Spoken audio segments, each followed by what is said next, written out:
Pananalig sa Diyos. Lucas 12, 22 to 31. At sinabi ni Jesus sa kanyang mga alagad, "Kaya't sinasabi ko sa inyo, huwag kayong mapagabak tungkol sa pagkain na kailangan upang mabuhay, o tungkol sa damit na itatakip sa katawan. Sapagkat ang buhay ay higit na mahalaga kaysa pagkain at sa katawan, kaysa pananamit. Isipin na lamang ninyo ang mga uwak. Hindi sila naghahasik, ni nag-aaniman. Wala silang bangan, ni kamalig. Gayon may, pinakakain sila ng Diyos. Gaano pa kayo? Higit kayong mahalaga kaysa mga ibon. Sino sa inyo ang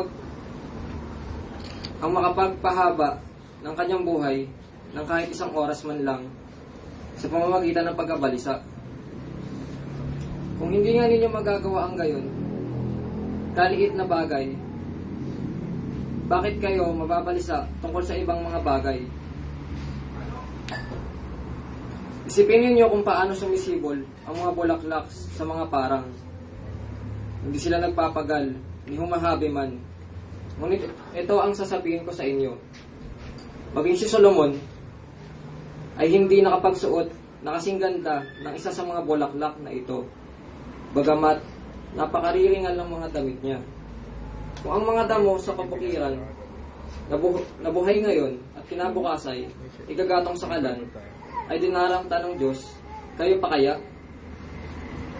Kay liit ng pananalig ninyo sa Kanya.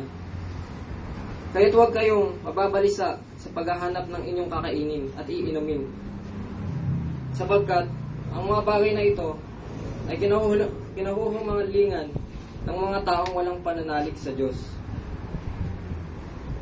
Alam ng inyong Ama na nasa langit na kinakailangan ninyo ang mga lahat ng ito. Kaya't higit sa lahat, pag sumakita ninyo, ang pagharian kayo ng Diyos at ipagkakaloob niya ang kinakailangan ninyo. Ang salita ng Diyos. Salamat sa Diyos.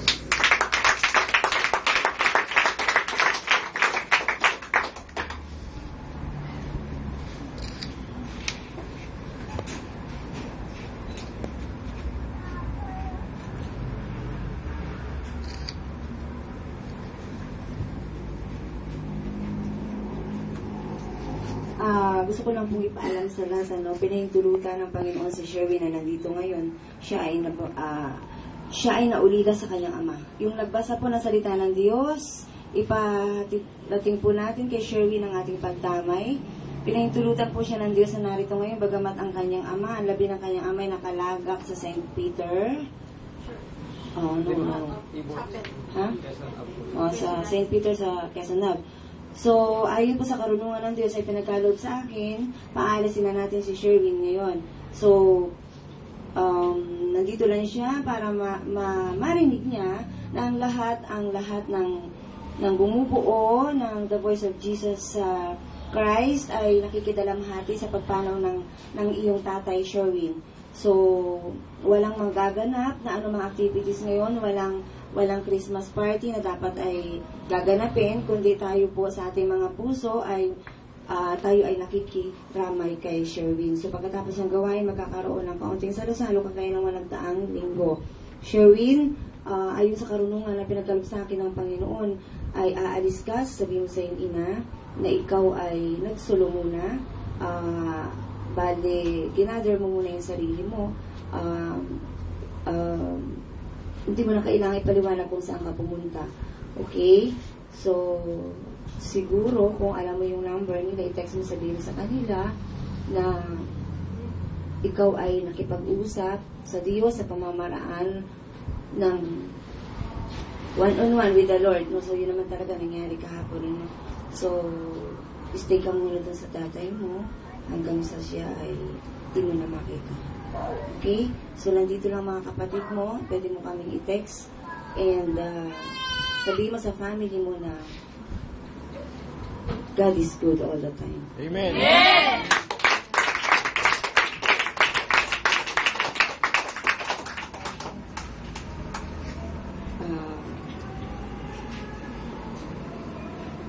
Dahil kumuha ka ng shake sa wallet. Yung dilaw doon. Okay, Sherwin? Okay yan ka babalik sa The Voice of Jesus Christ. Text mo lang mga kapatiran mo. Pero gusto ko bago ka umalis sa family mo na ipaliwanag mo sa kanila kung sino si Jesus Christ. Amen. Amen.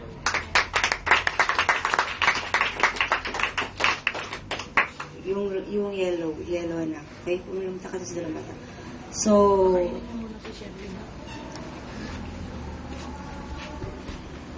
si Sherwin po ay isa sa nauna sa The Voice of Jesus Christ. Siya yung nagpursige na maipakalat ang kabutihan ng Diyos bagamat mahirap para sa kanya sapagkat tutol po ang kanyang family. Tutol at yun nga po umabot sa nasawi ang kanyang ama na baril. So kung ano man ang nangyari, Diyos ang nakakaalam. Okay, so hanggang ngayon po, hindi pa rin po sila tumitigil, tutol pa rin sila sa gawain ito. So, i-release muna natin si Sherwin at igugugulin muna niya ang kanyang panahon sa kanyang pamilya. At siya ang magtuturo sa family niya kung sino si Jesus Christ. Amen. Amen.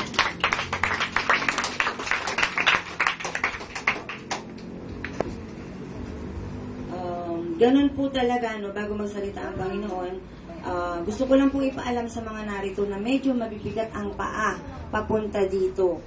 Okay, sorry po, tatay at nanay, medyo hindi po kayo nakaka-relate, pero bahala na po ang Diyos, yung pagpunta niyo pa lang po dito, faith na po yan. Amen.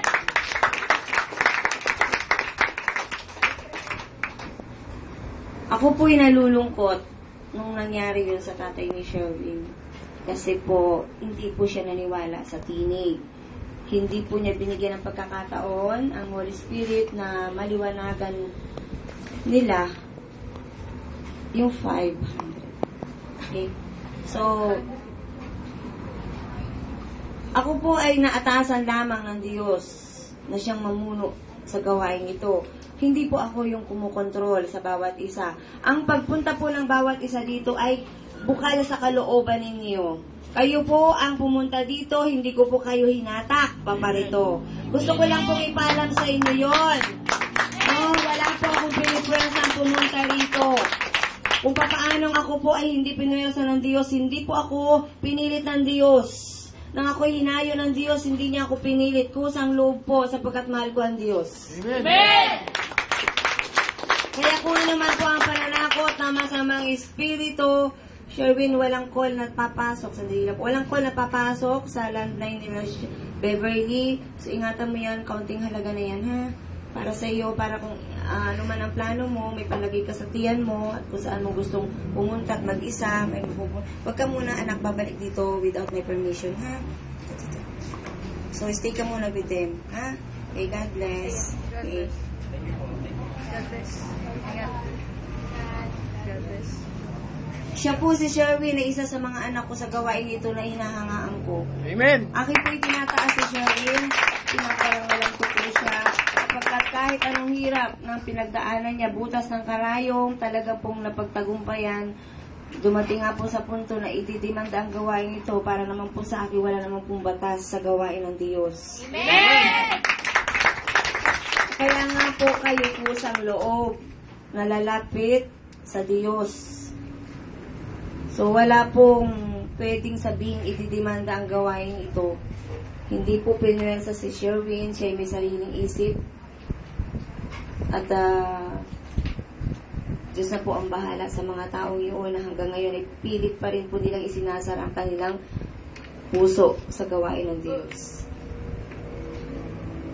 Sherwin, dire-diretso, wag ka na diyang magtambay sa labas ng gate. Siguro ay move ka pababa, wag sa papunta ng kanto ng sapote.